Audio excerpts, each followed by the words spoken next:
चांद पर चंद्रयान-3 की सॉफ्ट लैंडिंग के साथ भारत ने पूरे विश्व में एक बड़ा और दमदार इतिहास रच भारतवासियों को गर्व महसूस करवाया है। भारत अब किसी से भी पीछे नहीं है और ना ही देश के वो लोग जिन्होंने इस मिशन में अपनी जान डाल दी। India space research organisation ISRO का भी सपना इसी के साथ पूरा हो गया।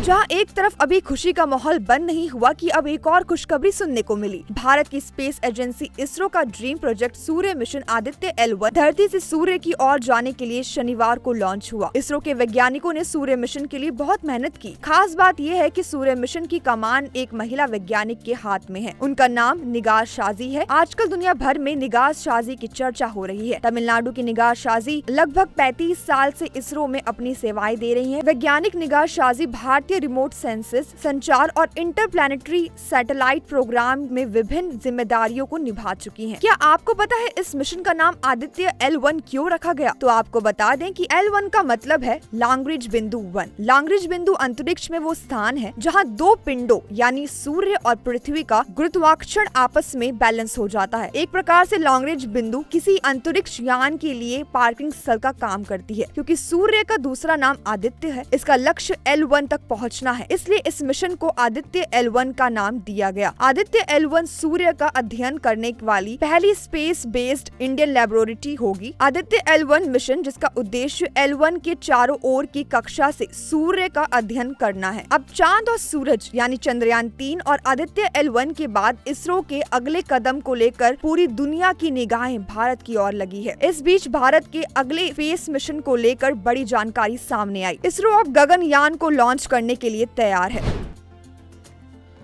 बता दें कि केंद्र सरकार ने पिछले साल ही गगनयान प्रोजेक्ट के लिए 10,000 करोड़ रुपए जारी किए थे। यह भारत का इकलौता अंतरिक्ष मिशन है। गगनयान स्पेस फ्लाइट मिशन के तहत अंतरिक्ष यात्रियों को स्पेस में भेजा जाएगा। गगनयान मिशन के तहत इसरो अंतरिक्ष यात्रियों को पृथ्वी से 400 किलोमीटर ऊपर अंतरिक्ष में यात्रा कराएगा। इस मिशन के लिए इसरो ने भारतीय वायुसेना से अंतरिक्ष यात्री चुनने के लिए कहा था।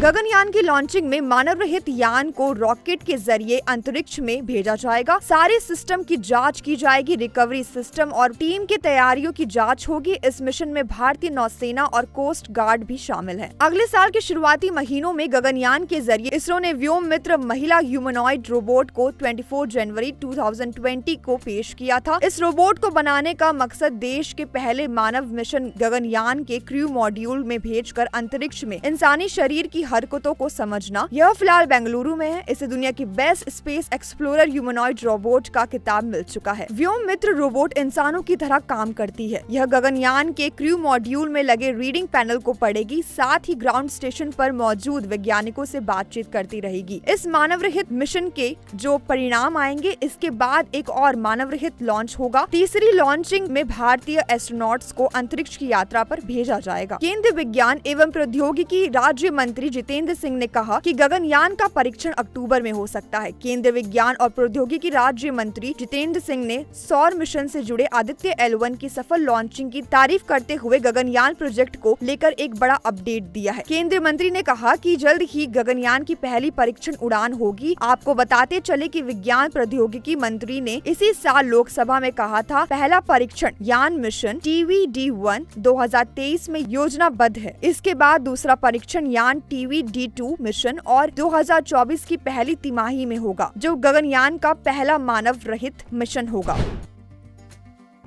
इस मिशन में भारतीय नौसेना और कोस्ट गार्ड को भी शामिल किया गया है। बताया जाता है कि इस मिशन के लिए वायुसेना के कुछ जवान चुने गए हैं, जो अंतरिक्ष यात्री के तौर पर तैयार होने के लिए बेंगलुरु स्थित इसरो सेंटर में ट्रेनिंग ले रहे हैं। गगनयान मिशन सबसे महत्वपूर्ण प्रोजेक्ट है। इसरो के मुताबिक इसमें चूक की गुंजाइश नहीं है। इससे लगातार ये सुनिश्चित किया जा रहा है कि मिशन हर हाल में सफल हो। अन्य तैयारियों में अतिरिक्त ऑर्बिट भी प्लानिंग किए जा रहे हैं, क्योंकि आगे यह मानव मिशन होगा। इसलिए कोई भी गलती होने पर तुरंत मिशन को ऑर्बिट करने और किसी भी तरह की हानि को रोकने के पूरे इंतजाम किए जा रहे हैं। आज की वीडियो में आपकी क्या प्रतिक्रिया है, हमें कमेंट सेक्शन में जरूर बताएं। साथ ही देखते रहिए द न्यूज़ 15 और चैनल को सब्सक्राइब करना बिल्कुल ना भूलें।